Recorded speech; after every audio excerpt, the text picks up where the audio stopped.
Satavahanas part 13 part 29లో ఇక్కడి వరకు discuss చేసాం. శాతవాహనాస్ చాప్టర్ వచ్చేసి మనం జోయినైట్ బుక్ నుంచి అయితే కవర్ చేస్తున్నాము. ఓకే, ఇప్పుడు మనం చూడబోయేది ఏంటంటే శాతవాహనుల రాజధాని.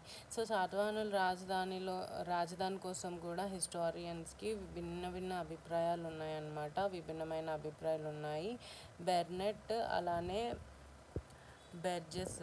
సో వీళ్ళేమన్నారంటే, వీళ్ళ పరిశోధన ప్రకారం మొదటి రాజధాని శ్రీకాకుళం, ఇది కృష్ణా జిల్లాలో ఉన్న శ్రీకాకుళము. రెండవ రాజధాని వచ్చేసి ధాన్యకట్టక ఆర్ ధరణికోట, ఇది వచ్చేసి గుంటూరు జిల్లాలో ఉంది. మూడవ రాజధాని వచ్చేసి ప్రతిష్టానపురం అని చెప్పారు.